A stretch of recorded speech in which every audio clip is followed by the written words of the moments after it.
Hello and welcome to another edition of For the Record. I'm Sean Murphy. My guest today is Darcy Caslin. She is president and CEO of Beacon Retiree Benefits Group. It's her first time on the show, so welcome to the show. Thank you, Sean. Thanks for having me. You're quite welcome. The big thing that we're going to talk about today is Medicare for retirees, and just for anybody with questions and are very confused about it. And I would imagine that a lot of people are confused about it in this era of healthcare reform. Medicare, where do we stand with it?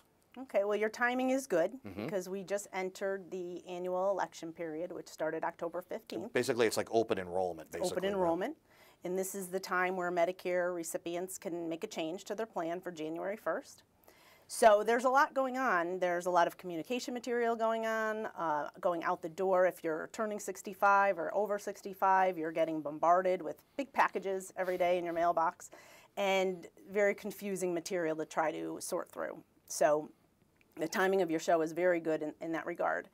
Medicare, with respect to healthcare reform and the ACA, we have seen some very positive changes. The introduction of Medicare Part D in 2006 was one very positive benefit that was provided to Medicare beneficiaries that prior to 2006, most Medicare people, unless they retired under an employer, didn't have drug coverage at all. So that, of course, came about way before the Affordable Care Act. But what the Affordable Care Act has brought, where the donut hole, the infamous donut hole that we could talk about, that has now begun to shrink over the course of 10 years that started back in 2011. And that has brought a lot of positive impact to retirees with high prescription drug costs. So whatever you think about Affordable Care, the Act, and there are certainly loud voices on both sides of the issue. For retirees in general, it actually is a good thing. It's a great thing. The donut hole at one point in time when folks reach a certain drug cost, they go into this coverage gap, into this donut hole, and prior to the Affordable Care Act making this change, they would pay 100% of their drug expenses for a period of time until they dished out probably over $4,000 out of their pocket, and then the government would kick back in and start to help again. What this change has brought about in 2011 is that the government has now required the pharmaceutical manufacturers to discount brands for folks at 50%, which is pretty significant when someone reaches the donut hole. Why did that donut hole exist in the first place? If everybody knew about it, I mean, is there a story behind it? Well, it's, again, prior to 2006, Medicare beneficiaries didn't have any drug coverage. So it was the attempt by the federal government to help these seniors, to help them have coverage. It's not perfect, but it certainly is better than what we had before. It's helped, millions of people manage their drug costs. And common sense would tell you the older you get, the more pharmaceuticals you'll likely need, right? We have people that are, baby boomers that just turned 65 and they're running up $100,000 worth of medications a year. Yeah. So age doesn't always equate to more drugs. Yeah. But in theory, yes. As you get older, you're going to have more ailments and you will likely be taking more prescription drugs. So let's talk about Beacon Retiree Benefits Group. What is it? Okay, so Beacon Retiree, we are a full-service independent brokerage firm. We're located in Plantsville, Connecticut. A lot of people don't know where that is. It's near middle of the state, Bristol, well, it's a little part of Southington. There you go. Right outside of Bristol. Very Yeah. tiny town. We do have our own zip code. And Fire department? no, Okay. if you blink, you go through it. Let's put it that way. But it's a cute little town. And we've been there now probably about 10 years, 12 years actually. And we're an independent brokerage firm. So what that means is that we are able to help people find the best Medicare plan independently. So, in all honesty, it doesn't matter where your office is. It matters your service coverage, really, right? We cover the state of Connecticut. We are licensed in other states, like Florida and then all of our surrounding states, but we really do focus our efforts here in Connecticut. Medicare is our primary focus. That's all we do. hence our website, beaconmedicare.com. We focus primarily on Medicare. I have an amazing team behind me. They're all licensed agents. Each year, CMS, the Centers for Medicare and Medicaid, they require us to go through training, the same repetitive training. It's pretty arduous. But don't things change every year, though, as far as new little things that get put into Medicare and Medicaid, things like that?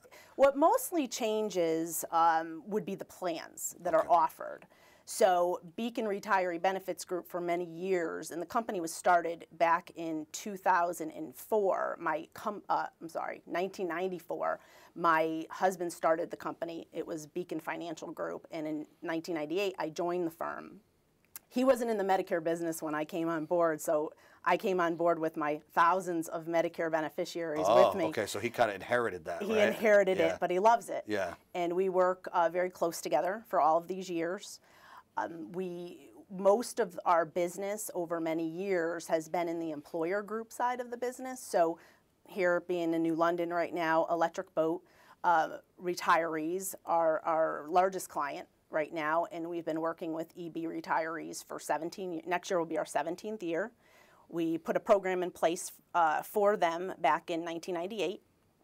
It was effective January 1st, 1999, and we did that working with the unions and the salaried retirees. It's been a wonderful experience, I think, both for the EB retirees and for Beacon.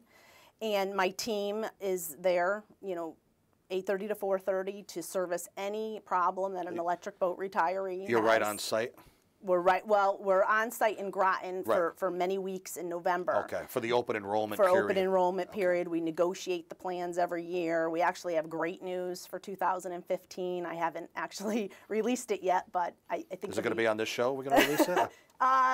We could. Okay. We could. All right, well then let's do that later in the show. Okay. It's what we call in the business a tease to keep them coming back for more. Sure. Now, EB, that particular company has its ups and downs. They go the way the government goes as far as contracts and stuff like that. So being employed is a big deal, at EB. If they get submarine contracts, then more people are working, and so, that certainly had its ups and downs. I don't know how that affects you as far as the retirees go, but... It doesn't really affect the retirees other than if, some folks decide to stay on board because, like, Electric Boat has gotten some very significant contracts recently. That's good for you. Good for everybody, really. It's good for the state of Connecticut for sure, and the active employees. But EB does have an aging population, like many corporations. I think they have several hundred people over 65 working with 45 years. The brightest people, we're talking about the engineers, the people that design and build the submarines, that are launched, and I have incredible respect for Electric Boat retirees. So, we do work with them. A lot of people are now finally retiring, 68, 70, older than that, if you can imagine. But I don't even know when I'm eligible to retire. So the fact that you brought up 80 means it's probably going to be that. Who knows? The average age in our group is 78. No kidding. Right now, so yeah. Wow. Are they staying that late on just because they feel like it? No, that's the average age of our retirees. Okay. Yeah. So you're not required to wait that long. No, per se. No. We have members though that are reaching the 3-figure mark. Usually, when people wait that long, is it out of necessity, income, or do they just love their work so much that they want to stay working that long? It could be all of all of the above. A lot of them, it is financial. Especially waiting till age 65 because coverage when you're under 65 is astronomically expensive. So, and some of them actually have spouses. A lot of EB retirees married younger brides that they have to make sure that they have coverage. Right. So it kind of keeps them working until their spouse is close to Medicare age. So, years ago, I would see them retire much younger than I do now. I do like their philosophy, marry younger, so it makes them feel, but that's a topic for another time, too. Yeah. So, EB, one of your big clients in this neck of the woods, one thing that you had mentioned off the air was it's not just employer, it's not just groups. You also will do individuals, and that's getting a little bit more popular for you these days? Yeah, back in, I think it probably was 2007, it started to become a trend where Electric Boat retirees or even other clients of mine, I worked with the city of Bridgeport for just as long, and those retirees would come to us and say, hey, can you help my brother? Can you help my neighbor? Can you help my friend? And we would. So we started to dabble in the individual side of the business. And the individual side of the business is, a lot more complicated because people have to try to sift through this information that's coming at them in their mailbox, during this time of year or as they're approaching 65. They don't know where to turn to. So my team, and I have the most wonderful, compassionate, caring team of people behind me, which is obviously necessary as a business owner if you want to be successful, they will handhold these folks and help them, enroll in Medicare, go through all the plans. Every year we go through their doctors and their drug lists to make sure that the plan that they are in or the plan that they're looking at is going to meet their needs, because these plans do differ pretty dramatically. And depending on where you live in the state, you don't have as many options. Like in New London County, for example, you don't have as many options as a Medicare person as you do in New Haven or Harford County, where there are a lot more plans available. As a group, as opposed to an individual, if they retire as part of their employer's group plan, is it group Medicare? Is that basically what it is? Yeah. Okay. So it's easier for them because it's almost like fill in the blanks with stuff that's already sort of pre-prepared for them, right? Exactly. The group, Electric Boat or any of these groups, we have a lot of public sector clients, but let's face it, a lot of employers can no longer afford to provide retiree benefits. So unless they're bargained in a union agreement or something like that, a lot of the employers have stopped offering retiree benefits, unfortunately. More people do not have access to a plan like the Electric Boat plan. The Electric Boat program is superior to what you can find. We do negotiate every year on behalf of our membership, and we were there for them, all day long. On an individual side, you can't negotiate anything. That's a good point. It's either this or nothing. You're right. What I think a lot of people don't understand is that the individual plans, so Beacon is paid by commission. So that's how we are paid. That's how we pay the bills. Is it more? Is it beneficial for you to be part of the group aspect as far as commission goes, as opposed to? It doesn't really matter. Okay. It doesn't matter, but we are paid based on commission. So what a lot of people don't understand is if you're buying a plan through Connecticut or Aetna or United or whichever carrier, AARP even, that rate that you're paying, it's already loaded with a commission to a broker, whether you use a broker or not. So it's really an advantage if you use a broker to help you objectively, because you can call these carriers directly and enroll, and that's fine. And if you're savvy enough and you have internet access and you can figure it out. But does it save you any money doing it that way? It doesn't save you money. So that's the point. You don't have anyone that's really going to advocate for you. If you have an issue, or someone who's going to really diligently, like right now, I actually hire seasonal people too at this time of year because there's so much work to do. It's all hands on deck right now. I mean, you'd have to come to my office to understand. I call it the insanity season. But we have to go through each member's drugs and doctors and make sure that we're putting them in a plan, because this is individual. Group is a little bit different, but on the individual side, once you join a plan, for the most part, you're locked in for a year. Until the next open enrollment comes up, right? Correct. I mean, there's one other enrollment period there's a couple situations where you might be able to get out of the plan. There's called the disenrollment period from January 1st to February 14th, where you can disenroll from a Medicare Advantage plan that you previously enrolled in. So you could do that, but you go back to traditional Medicare. You do have to then find a Medicare Part D plan. So you do have to take a couple steps, but you do have that ability where if you'd made a mistake and you joined a Medicare Advantage plan and then you found out your doctor's not in it, or the hospital you need's not in it, or they're not going to cover the drug you're taking, you have that that 6-week window to move out of that plan. The way you described it is it's almost you kind of don't want to be a part of the regular Medicare plan. You almost want to be part of the Advantage plan. No, there's two different ways to access Medicare.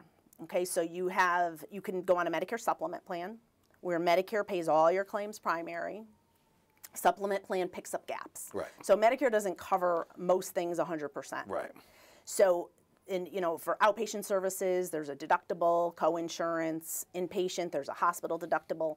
The best supplement plan you can buy is a Plan F, which, you know, AARP is usually the most competitive at $220 a month. Right. So if you can afford that plan, that gives you access to any doctor, any Medicare doctor in the country. You don't really have to worry about whether your doctor participates. Okay, you do have to worry that they accept Medicare, right, but you don't have to worry about whether your doctor participates. That's the oldest way to get Medicare coverage since the 1960s, and that is that's a standard plan that the feds designed way back when. And a Plan F is a Plan F is a Plan F. It doesn't matter which insurance company you buy it from, it's the same.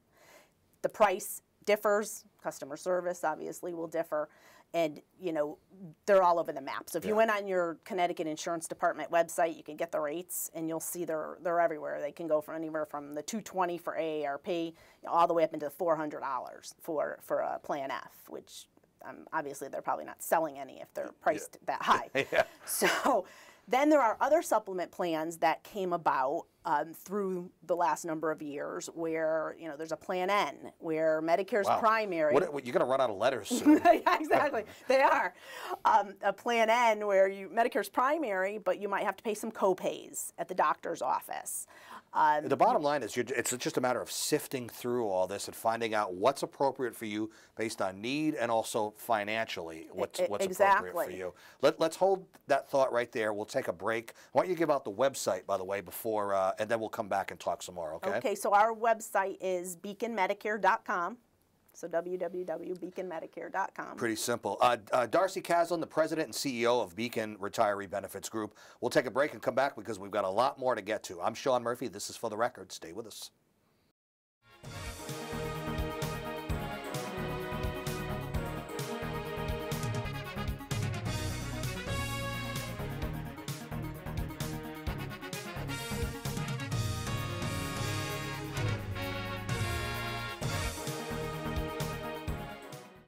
Welcome back to For the Record. I'm Sean Murphy. My guest is Darcy Caslin, President, CEO of Beacon Retiree Benefits Group. We've been talking about Medicare, and just before the break, we had you give the website out. What's on the website, by the way, for people to go and see and learn? There's a lot of information about Medicare coverages in general, some of our local seminars. We have a meeting schedule set up, some contact information. Certainly people can email us.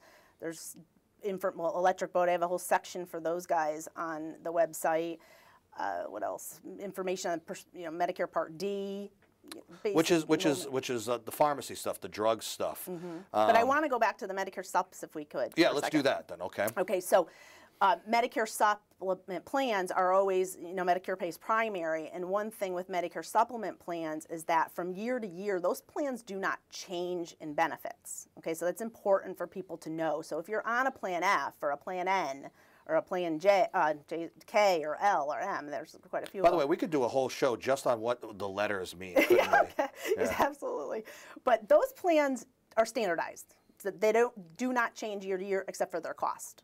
So that's important for people to know because... And that's the regular Medicare that doesn't change. Medicare supplements. Plans. Yeah, right. So, and AARP would be a popular choice. We have hundreds of members on AARP. That goes hand in hand with retirees, obviously. Exactly. But that actually starts at 50 for them. They can technically be a part of that organization. I know, at 50. Don't remind me. I'm getting close, Sean. You're getting the things in the mail, aren't you? Not yet. Okay. Well, yeah, close. David will be soon. Okay. So those plans, though, when you have a Medicare supplement plan, you also have to have a Medicare Part D plan.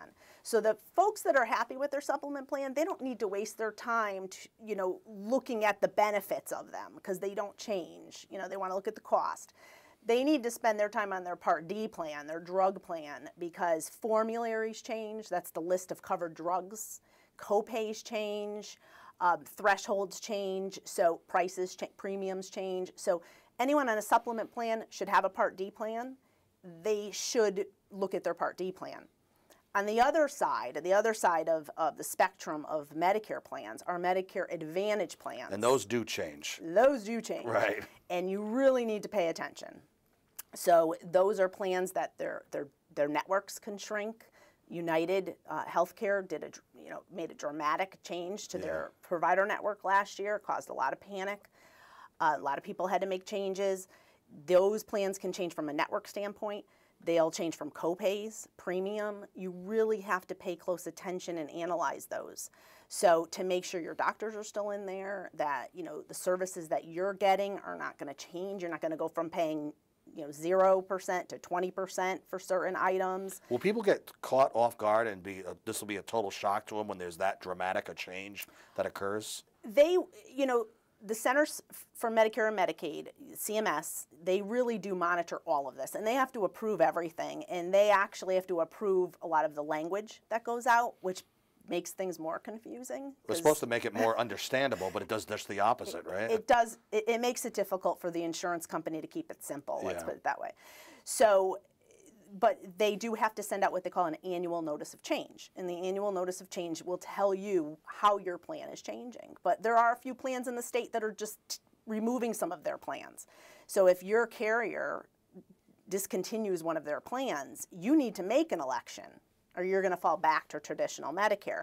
So you have to be paying attention to what's coming in the mail, specifically from your own carrier. And by the way, if you do fall back to traditional Medicare, then you're stuck until the next open enrollment, I take it, to make a correction, right? You would go back to traditional Medicare if you snooze. You do have a window, because that's considered a special enrollment. So you have a 2-month window to kind of wake up and make an election.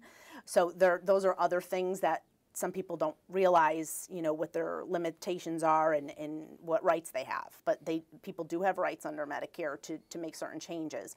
So, but they do want to look at that. They want to review their drugs again. My reps are going through hundreds of forms, of doctors and drug lists, analyzing to make sure to prepare our agents to go out and be able to make sure that the plan that we have a person in is the best fit in all aspects, financially, benefit, drug coverage. So it is a pretty extensive analysis that, our reps have to do, particularly with people that have more chronic conditions and, more issues, more medical issues. So that is something that they do need to keep in mind. Now, the Advantage plans do have a protection in there that's called an out-of-pocket maximum. And this is important for people to know. Yeah, so if you have a really bad year, you do have a maximum amount that can come out of your pocket in a given calendar year. So you do have protection there.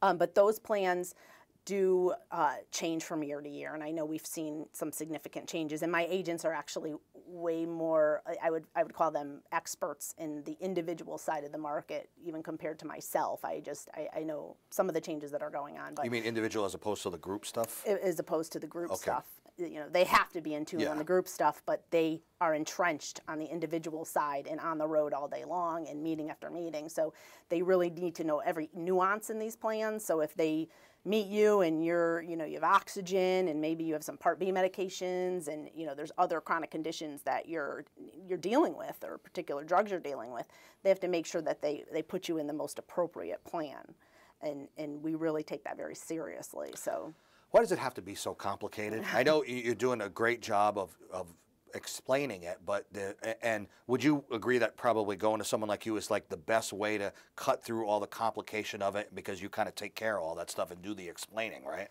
I think it's a very good idea.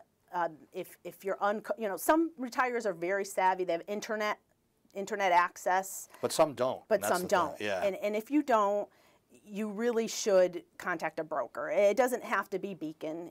There are good brokers out there. There are some that kind of dabble in it, when they need to. Those might not be the ones that I would go direct or call. You're putting your health in their hands, basically. But there are a lot of, decent brokers out there that really want to do the right thing, and they are very compassionate. They want to find the right plan, but because it doesn't cost anything extra, it does make sense for someone to work with a broker. A lot of those EB people that you were talking about, a lot of them live in Rhode Island. Yes. And they'll work at EB, or they're retired now. Well, there's an EB plant in Rhode Island. There's an EB plant in Rhode Island, and you're licensed also in Rhode Island too, right? Yes, we are licensed in Rhode Island, New York, Mass, New Jersey, and then Florida. On a group side, you know, we have people that live all over the country. Is it Florida because we're retirees are living there? Is that why? Or? Yeah.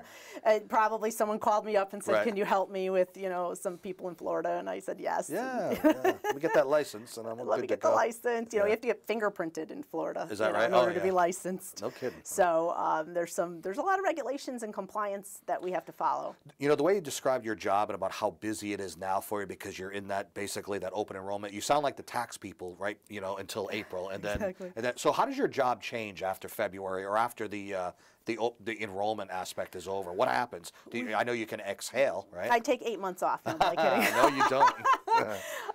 You know, every year we improve our process. You know, once February comes, everyone takes a deep breath, but we always have projects going on, you know, whether they're cleanup projects, you know, trying to improve our technology, trying to improve ways that we deliver our services. You know, there's always something that we have going on during the year, but it really is like an accountant is a perfect analogy. Yeah. Or driving a race car, it's like going from 10 miles to 90 miles an hour, you know, overnight in this business. And like I said, there's a lot of compliance. You know, to an accountant, the IRS is their watchdog. Right. To us, the CMS is our watchdog. So, you know, we need to be compliant. CMS has secret shoppers that could come in or see our interview today. They're testing you. So they are looking for the bad guys. You know, the guys that are directing seniors into the wrong plans or doing things, you know, the wrong way and not educating people. Education is a really big piece of what we do, retiree education. Let's take one more break and come right back. I'm Sean Murphy. This is For the Record. Stay right there. So we are just about out of time. If someone has watched the show and they are still confused, or in general, if somebody is confused and they just don't know even the right first question to ask, what should they do? Well, there's a couple of different places they can call. Of course, they could call my office. Yeah, no, that's okay. That's what we wanted to do. And my agents will help them. I have someone, you know, covering every territory of the state right now. They also could call go to their senior center. Mm-hmm. They could call the Department of Social Services. There's usually these choices counselors that are trained to go to, you know, to be at senior centers to help people navigate through these plans. So that's another way. If they call Social Security, there are other programs I wanted to mention for people of lower income. Is that stuff on your website? We could stay on for hours. I know. Unfortunately, we're out of time. But I will give you enough time to mention the website one more time. Okay. The website is www.beaconmedicare.com. Darcy Caslin, President and CEO of Beacon Retiree Benefits Group. We learned a lot today. Thanks for being on the show. Great. Thank you for having me. I appreciate it. And you can see this show and many others on our YouTube sites. I'm Sean Murphy. This is For the Record. We will see you next time. Take care.